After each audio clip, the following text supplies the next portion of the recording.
Well, today I'm here with Anthony Rose. Now, I've seen Anthony live, I've watched what he's doing, and I've followed his updates, and I can assure you that he's doing some really interesting stuff, especially in the world of funding and helping people to get funded.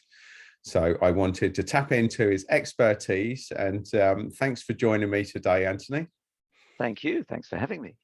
And for those that don't know you, what would you say about yourself and what you're up to? All right. So, hello, I'm Anthony. Many, many years ago, I used to be with Kazaa, the music file sharing company. Then I was living in Sydney, then was hired by the BBC to take on BBC iPlayer, launched that, got it to mass adoption, not without its challenges and successes. After I left the BBC, I built a startup, sold it. Built a startup, sold it, invested in a few, got tired of paying lawyers, met my co-founder, Laurent Lafitte, genius, ex-VC and serial angel investor, and we got together to make it much easier for founders to go and build their startup and do everything they need to get investment ready, close the next round, and grow the company. And that's Seed Legals. And we're 150 plus people, something like 40,000 UK companies on the platform, and something like 1 in 3 or thereabouts. My colleagues tell me even higher, but I'm hard pressed to believe it, of all SEIS rounds in the UK are now on Seed Legals, and we know about 40% of all the SEIS applications and so on are done on Seed Legals. So from talking to thousands, literally, of founders, I'm here to share advice, feedback, do this, don't do that mistake, and let's see if we can do all of that in 17 minutes or less. That's a brilliant summary and very succinct as well, Anthony. So let's dive right in then. I mean, who is your target audience and what do they need? What ducks do they need in a row before they realistically should come to you? All right, so that's fantastic. So, generally on Seed Legals, it's companies completing their first, second, third round. And as we grow and the companies who've started on Seed Legals grow, we see it through Series A and beyond. Maybe at some day we have to rename to Series A Legals. That doesn't quite work. So, but broadly, the journey I see is as follows. So number one, a couple of founders get together. The data suggests that it's usually 2 founders. It can be 1, it can be 3. If it's more than 3, often things go wrong and they split up somewhere, somebody pops out. Investors find 2 founders slightly more investable than 1 because they like the load to be shared. They like complementary skill sets and so on. So if you're thinking of being a founder, right at the beginning, look within and see what skills do you have. And I think 3 skill sets are needed for any company. Number one is the domain expert, the hustler. It's the doctor, dialysis, mother, kidney, machine. They're on a mission to change the world and solve a problem. The next one is the person who can help deliver it. That's often the CTO or product person. And the next role is the finance guy or gal, which is the CFO, the fundraising, the making it a proper business. And without all of these 3, you can end up with somebody passionate for something, but unable to build it or unable to fund it or not turn into a proper company. So look within, see what skills you have. And at Seed Legals, I'm really the product guy. My business partner is more the domain expert. I'm the one on stage, waving my arms, but we can both do the business side, but actually he's much better at it. So those divide up very nicely between us. So thing one is having figured out who you are. The next thing is you find a co-founder or more than one, and you build a company, create a company, incorporate. And the good news in the UK, it's super easy. 30 minutes on Companies House for £12, you got yourself a company. And of course, the founders split usually 100 shares between them. And here's the problem, which is if you then have created your company and one of you disappears and you have a fallout, you can be screwed. So the departing founder goes, it's my idea, my intellectual property, I've got half the shares, and it's a disaster. So thing one, get on Seed Legals and create founder agreements. Right after you've started your company, founder agreements are free, essentially, on Seed Legals, and you say, I own 50% of the shares. They'll vest over a period, which means if you leave or your co-founder leaves, you have to transfer some of them back. And it's got non-disclosure, non-poaching, non-solicitation, and IP assignment. So this means if someone leaves, They can't nick your team and build a competing product. And the IP assignment is really important, because at the beginning it's all pretty informal. But one day when you get serious investors and a fund, they'll be wanting to do due diligence on the company. And if they find somebody's done work and they don't have an agreement, you then have to go hunt them down wherever they are in the world and hope they still like you and sign an agreement, and it's a mess. So thing one is do founder agreements. The next thing is, you might want to give equity to team members, and you can give them share options, and you can do that on SeedLegals. But now you want to go find investment. So the first thing is, in the UK, the vast majority of early stage funding rounds are fueled by SEIS and EIS investment.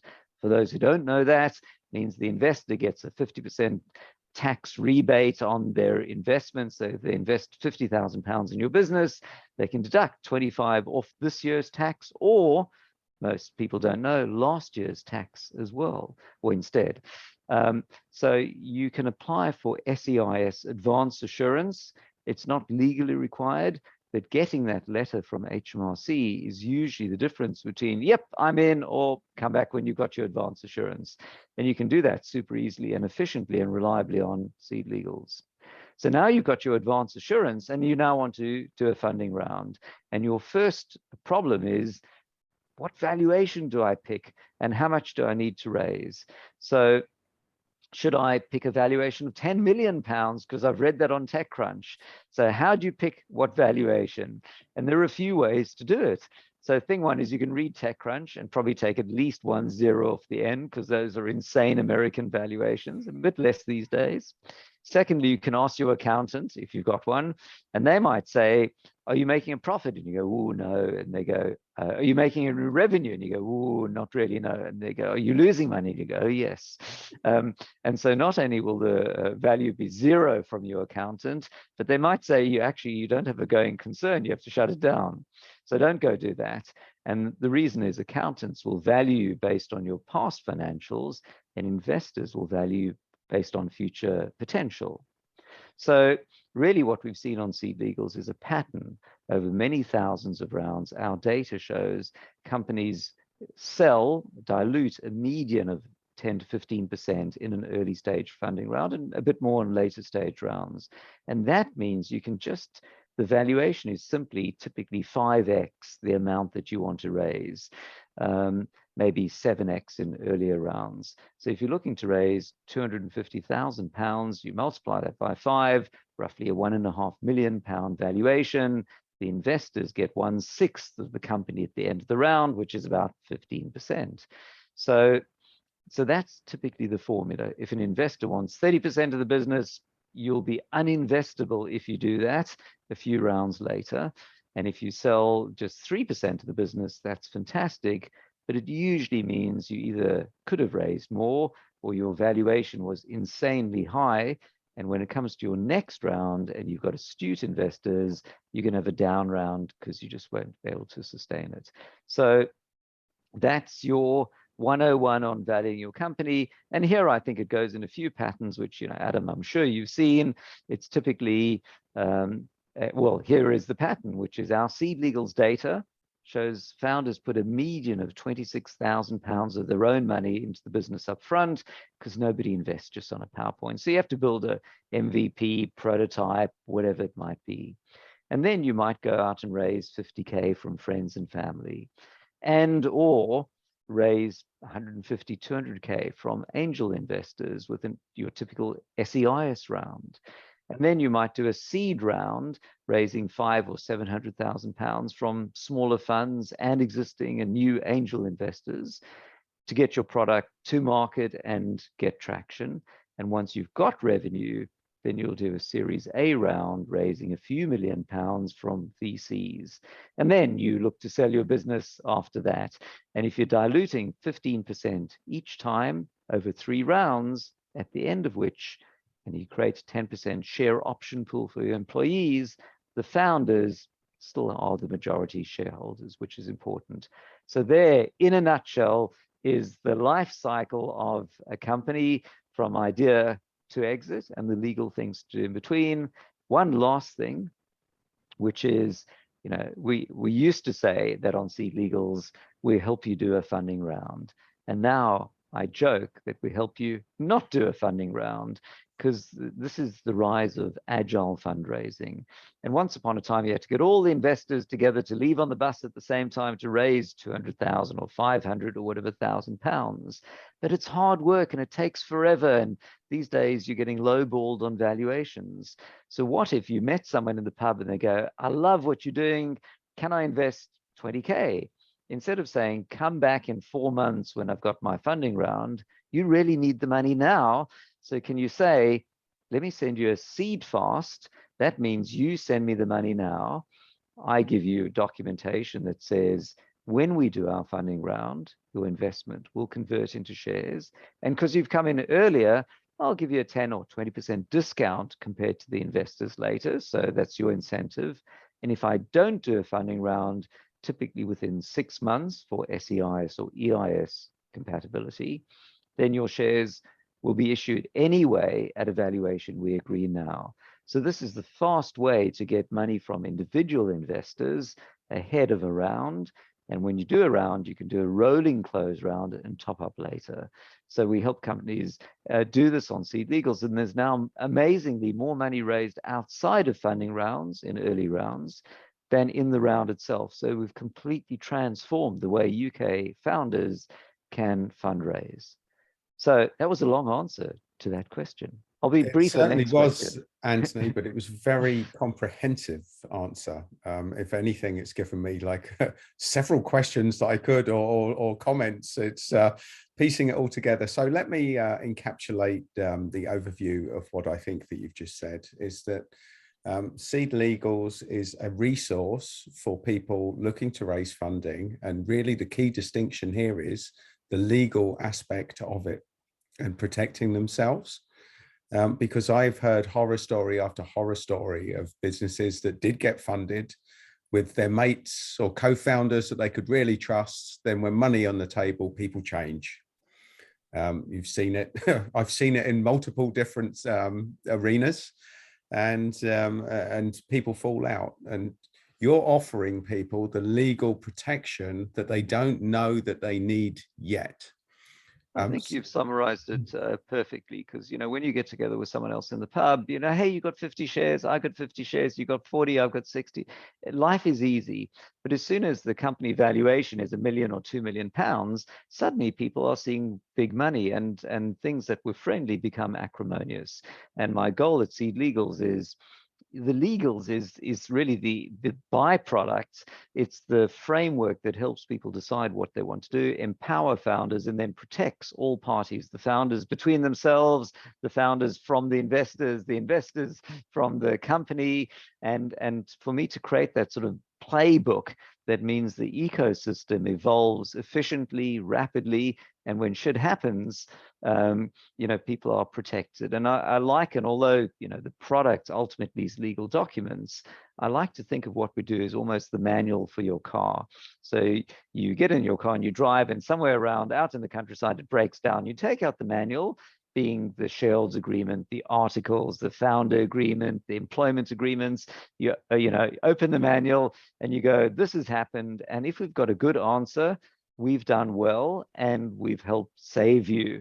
And if we haven't done a good job, then not. And anytime we see things go wrong where we could have helped avoid that situation, that's not to say there was a fault on our side, nobody could have predicted it. How could we enhance what we do so no one else has that problem? And for example, one of my favorite things is what a provision we added a couple of years ago called "You snooze, you lose." So occasionally you'd have founders calling us going, I need to do a new round. My last investor is just not cooperating. They're not replying to my emails. What can we do? And if you hadn't done a funding round on Seed Legals and your shareholder agreement previously said you need 100% of your shareholders to agree to changing and you're doing a new round, you've got significant issues. If it was on Seed Legals, then you probably would have ticked the "you snooze, you lose." And that means if the investor doesn't respond within 15 business days, their acceptance is taken as deemed. And either way, you only need 50 or 75% majority. So the idea is to protect both parties when things go right and things go wrong. So, our model at Seed Legals, you find the investors, we help you sort all the things to build your business after that and before that. That's brilliant, Anthony. And also, just to sort of build on that, I mean, I find that when people are looking for funding in its early stage, they don't care where the money comes from. They don't really think about that, and they give away too much equity, and before they know it, you highlighted it earlier, the great steps. But when people are scaling, there reaches a point where some people, because they've been naive early on, they lose control of their own companies. What's your experience of that? I agree. And I think, ironically, people probably, or founders, always fear that some big badass VC is going to get them fired from the company later, and they need to protect themselves from those terrible, bad, evil investors. And actually, that's very, very rarely the case. The much more frequent one that we see is founder fallouts, and it's really founders protecting themselves from each other when things go south. And we've seen with COVID lockdown a big increase in founder fallouts. Running your company over Zoom or remotely, or maybe business is down, or you're in the hospitality sector and it's difficult. These have led to a lot more stresses and tensions and founder fallouts. So, but on the investment side, ironically, it's often not the astute VC that's trying to take advantage of the company. They've got their particular control and preference shares and things that they want, which you should look out for. But it's often the naive friends and family investors. So, your uncle is delighted to invest 50K for, a third of the business or something like that. Why? Because, well, you've messed around for a few Saturdays, you've come up with something. How could it possibly be worth more than £100,000? So they'll invest 50K, at £100K pre-money valuation, they'll own a third of the business. But when it comes to your next round, your investors will see that after a round or two, or even at that round, the founders have got so little skin in the game that it becomes of little interest, and may even become minority shareholders, and you become uninvestable. So take real care not to give away too much equity in your first round, because it for sure is going to come back to haunt you later. Brilliant advice. And what are the most common mistakes that you see when people are going and raising money? Well, we've just spoken about essentially a too low a valuation, which means giving away too much equity. The second one is too high a valuation. So sometimes people get inspired by TechCrunch, or, you've got some cool idea. I've got this amazing blockchain thing. What's the valuation? Nobody really knows. So you see public announcements about huge valuations, and so you go out and you find some very nice but naive investor who agrees to your 10 million valuation or 5 million valuation before you've built a product, and they get 1% equity for their 100,000, or 0.5% equity for their money, and you're delighted because you've still got 99.5% equity, and your valuation is awesome. Unfortunately, they've made that investment based on the hype and the promise. Yeah, our blockchain thing's going to have zillions of users and zillions in revenue by next year. And next year arrives, you still work on the tech, the take up is lackluster. And now, kind of, if you know Schrodinger's cat, the cat's in the box, you open the box and it's alive or dead, and finally comes product launch day, you open the box and the cat's not so much alive. And now you need, of course, to raise more funds. And at that point, people can go, well, you've got this many daily users, and therefore, and you've got this revenue, and now I reckon your valuation is £2 million. But your last round was at much more than that. And then you have a down round, and that's kind of a downer all round. Your investors get desperately unhappy. If they got preference shares, you have to, with anti-dilution, you have to top them up, and you get seriously diluted, and everyone's unhappy. So I prefer that in the initial stages, you aim to raise a bit less, give away less equity at a sensible valuation. So everyone of your investors is increasing as you go with time. So that's thing number 2. And I guess thing number 3 is not having founder agreements. And then I think the last one, which is, perhaps counterintuitive, is that I think people get too ambitious in wanting to raise too much in their first round. And it leads to the following cycle, which is, I'd like to raise £1 million. I need £1 million. You basically do a calculation. I need 2 developers, a data person, a marketing, a sales, a social media. There's 2 founders, and however many developers, and it always seems to come to 8 people. So 8 people. Let's say 50K a year. I need to raise for a year and a half. That's £600,000 I need. If I'm diluting by 15%, I multiply 600K by 5. So I now need to raise at a 3 million pre-money valuation. That means before you add on the money. And you now go hit up investors and they go, great, so what have you built? And you go, well, I've got this prototype, and basically north of 2 million valuation, investors are expecting that you will have a product in the market and users. And when they see that you haven't, they go, love what you're doing, come back later. And it becomes a story of your life. All these investor meetings that go, love what you're doing, come back later. And what the investor's really saying is either, no, I don't understand what you're doing, so I have no idea if it's going to work, show me it's working and come back, or your valuation is really for a later stage company, so you need to reduce it. And so what you really want to do is, if you think time and amount to raise, you would like to raise a huge amount like tomorrow. But as a practical matter, you're going to kiss a lot of frogs over a lengthy time while you fund it yourself and go slow and get poor before you found the magic set of investors. And maybe it's much more efficient to raise smaller amounts incrementally, maybe raise 20,000 or 50,000 with seed fast, so you can start getting your web developers or designers, and then raise £200,000 SEIS, EIS, and then raise more later. So you're doing it in stages. And so rather than waiting all this period and having desperately unhappy VC meetings where they'll all say, love what you're doing, come back later, you hit up angel investors, small amounts, get the product to market, and then go from there. That's solid advice, Anthony. I completely agree with that. And that's very much my experience as well. What's your business model at Seed Legal? So I'm a business, I want to raise money. What does that look like? How do I proceed? Sure. So basically, we've got 2 parts to our business pricing. There's the little things you need all the time, which are on a SaaS monthly low fee. So that's employment agreements, founder agreements, NDAs, cap table, and a whole lot of other agreements and things that you just need to build your business. And they're essentially free on between £49 a month, basically.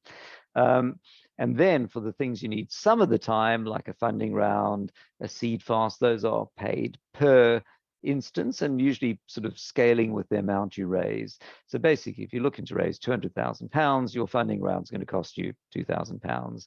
Looking to raise £1 million, it's a sliding scale that goes down, but either way, it's a lot less than going to a lawyer. But more importantly, it's not just the pricing, it's about empowerment.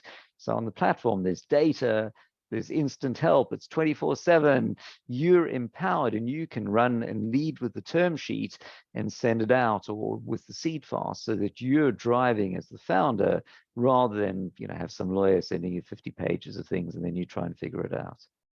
That's brilliant, Anthony. And how do they find you? Where do they go to? Well, if our SEO team have done their work, you can Google almost anything and you'll find us. But basically, head over to seedlegals.com, and hopefully, you'll see. Importantly, by the way, apart from stuff that we will try look to sell to help you, there's tons of free information in Seed Legal's resources. There's Pitch Deck Clinic on where I gently over lockdown tease apart over a Zoom call about a dozen different pitch decks to show you what to do and what not to do. And when you see someone else's pitch deck, it's often an eye-opener. There are articles on valuation, on you snooze, you lose, on taking advantage of the latest SEIS rules. So you can raise £250,000 in SEIS starting pretty much now using seed fasts, which convert after the 6th of April next year when the new rules kick in. So there's a wealth of resource that help you as a founder understand what investors are looking for, and importantly, walk the walk and talk the talk. Because I think that as an investor, you see many founders, and the ones that just instantly click that they understand the game, so to speak, are way more investable. So when the investor says, can I get drag along? And you go, I have no idea what that means.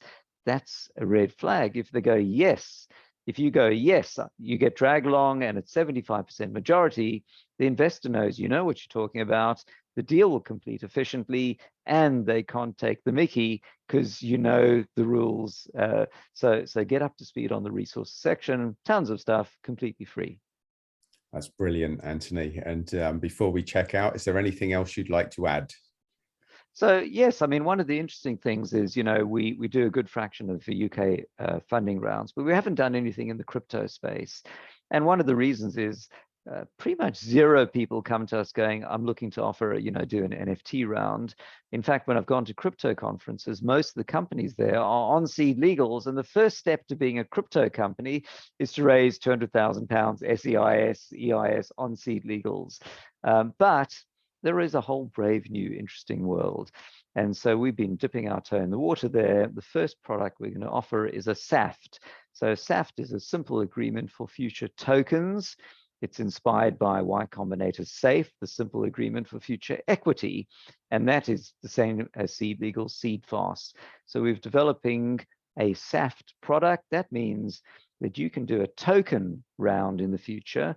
You won't be selling shares in the business, or rather you might be selling shares, but separately you'd be selling tokens. And the tokens could be anything from owning real estate in a metaverse through to a share of revenue on something, or hotel bookings, whatever it might be.